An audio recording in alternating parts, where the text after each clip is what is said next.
Adım Suave Alten. Ben bir plak koleksiyoneriyim. Plağın ne olduğu, icadı ve gelişimini anlatarak söze başlayayım. Plağı günümüz jargonu ile tanımlarsam bir tür medyadır diyebilirim. Elbette ki ses kaydedilen nesnelerden biri demem en doğrusudur. Sesi kaydetmek için başlangıçta metal levhalar, bal mumu emdirilmiş silindir şeklinde kağıtlar ve türlü reçineler kullanıldı. Ve sesi kaydedebilen pek çok mucit arasında ilk patent 1857 yılında Fransa'da Scott de Martinville'e verildi. Martinville'in fonotograf adını verdiği bu cihaz sesi kol gücüyle dönen bir silindir üzerine kaydediyordu ve ses tamamen akustikti. Sonrasında Edison da yine dönen silindirli benzer bir cihaz üretip fonograf adıyla patentini aldı. Ancak esas gelişmeyi Emil Berner gerçekleştirdi. Berner, cihazda ve kayıt silindirinde devrim niteliğinde bir değişiklik yaparak silindir şeklinde olan kayıt nesnesini 10 inç çapında disk şeklinde olarak yeniden tasarladı.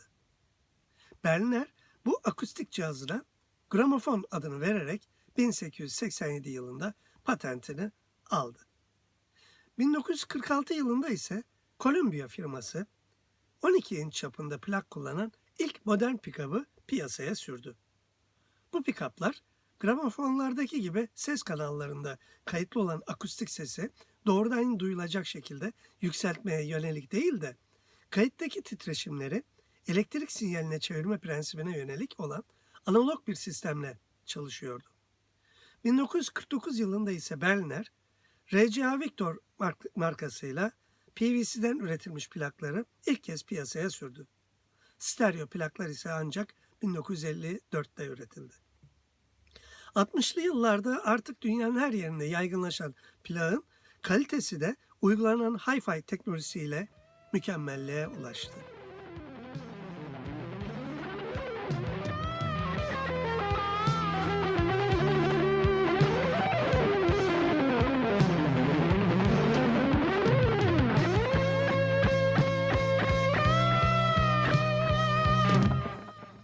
Plak kullanımı biraz özen ister. Plak yapısı gereği dış müdahalelere karşı oldukça zayıftır. Aşırı sıcaktan, sürtünmelerden ve darbelerden çabuk etkilenir. Sıcaklık sebebiyle eğilmiş bir plağın tekrar kullanılır hale gelmesi neredeyse imkansızdır. Yine sürtünme sonucu ses kanallarında oluşan bozulmaların da düzelmesi çok zordur. Darbe sonucu ortaya çıkan çatlama ve kırılmada ise yapılacak hiçbir şey yoktur. Gerek kabından çıkarılıp koyarken, gerekse kaba konulup alınırken oldukça dikkat etmek gerekir. Plağı tutarken mümkün olduğunca ses kanallarının olduğu yüzeye dokunmamak, parmak izi bırakmamak gerekir.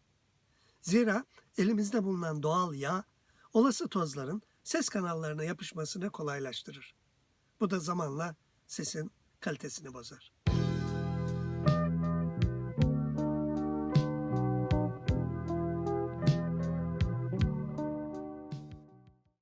Toz ve kir plağın baş düşmanıdır. Günlük kullanımlarda plağı kabından çıkardıktan sonra antistatik bir fırça ile silerek pikaba koymak yeterlidir. Tozlanmış bir plağı ise nemli bir bezle silmek gerekir. Plak asla kuru bezle silinmez. Çünkü kuru bez plağın elektriklenmesine yol açar ki bu da çalma sırasında çıtırtı ve pıtırtılara neden olur. Kirli bir plağı temizlemenin en iyi yöntemi yıkamaktır. Ancak plakların ortasında bulunan etiketin pek çoğu kağıttandır ve sudan kolay etkilenir. O yüzden yıkama sırasında etiketi korumak gerekir. Plağı soğuk su ve sıvı deterjanla köpük köpük yıkamakta hiçbir sakınca yoktur. Üst düzey temizlik için ise yeni teknoloji ürünü olan ultrasonik yıkama yapılmalıdır.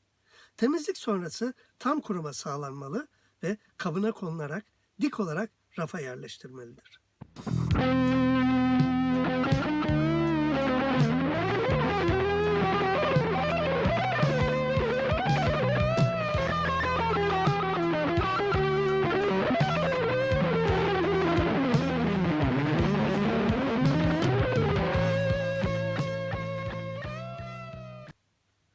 Plak ile dijital ses arasındaki fark çok keskindir.